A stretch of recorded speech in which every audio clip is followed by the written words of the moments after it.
People who talk about American Puritanism and being, you know, self conscious about nudity and being prudes and that kind of thing, I don't buy it. I don't buy it at all. In any culture, generally, you're going to find the covering of people's genitals, more or less. Those who say nudity is normal, nudity is natural, and all this other, people forget that or not everyone forgets. Most people don't forget that the excitement that comes from seeing genitals leads to procreation, and without that, what else is there?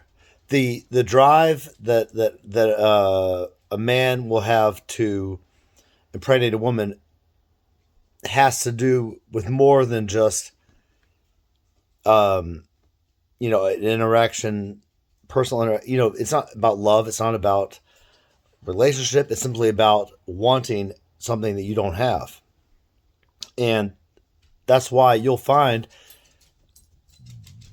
every culture throughout history, they cover genitals and private parts, and people say, "Oh, well, nudist." No, I'm sorry. There's some sexuality involved with this because when you get to a point where everybody's nude all the time, and the evaluation and looking at and kind of thinking about another person's genitals becomes um, a non-factor, then all of a sudden you lose the drive for sexuality and procreation.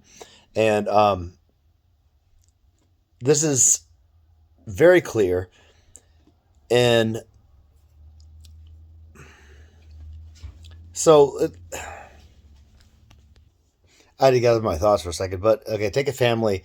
Plenty of people know families where everybody in the family walks around naked. I mean, that's not common, but everybody knows somebody who grew up in some household where everybody walks around naked.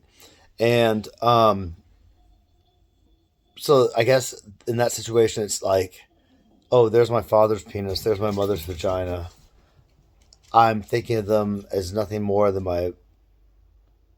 But all of a sudden, outside of that situation, the same nakedness of other people, whether or not you know them, know their personality, whether they're strangers or people you're acquainted with, all of a sudden has a different. Oh, you're evaluating the way they look and the shape and all these other aspects that trigger parts of the brain that have nothing to do with whether or not you accept nudity as a natural thing that nobody should take notice of, or whether you see it as something that's really what it is something highly sexual. And once upon a time, I'm sure mankind was at a point where, you know, they're driven simply by urge, need. Who knows why? If you want to talk about prehistoric people and then completely naked, why a man completely naked, along with other men completely naked, would copulate with women also naked? There had it certainly wasn't because they were engaging in a conversation and language and falling in love.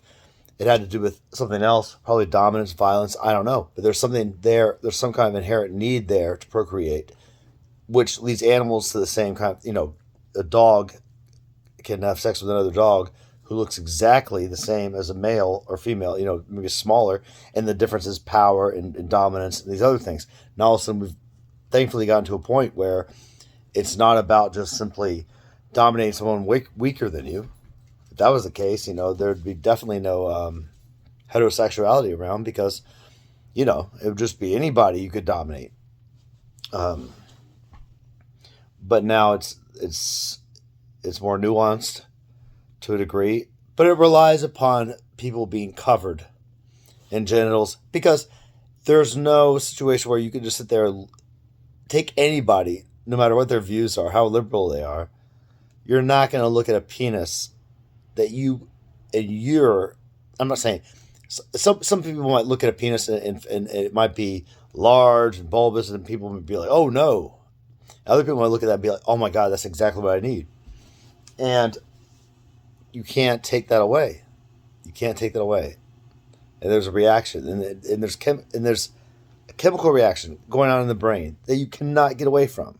So I don't buy this whole shit about nudism and natural beauty and natural. No one saw, just because you cover your naked body does not mean you're ashamed of it. It doesn't mean it's shameful. It simply means you recognize the fact that viewing a naked body, naked genitals, arouses sexual impulses. That's it. Let me say it again because that's the whole crux of this thing.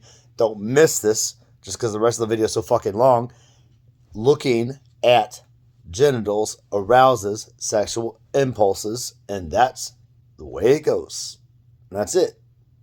I can extend this video further talking about why, but you should know and you should realize when you think about it that it's true. And for anyone who's like, oh, in art, classical art, you see naked body. There, you never see gigantic genitals unless they're like it's like a something for a rite or festival of Dionysus. You don't ever, Michelangelo's David. You're going to see small genitalia. It's not because David had a small penis. It's simply because it distracts from the art and it distracts from the appreciation of, you know what I mean? And the same reason why you're not going to see Aphrodite or any other people. It's going to be minuscule labia, minor, nothing to draw the attention to that specific part. That's just the way that it. Look at all the art. Look at all the art. Anytime the genitals are exaggerated, it's in reference to some sexual rite or initiation or cult or practice. And anytime you see very small, understated genitals, it is always when the other parts of the art, the other parts of the body are to be looked at, admired, and accentuated. Always.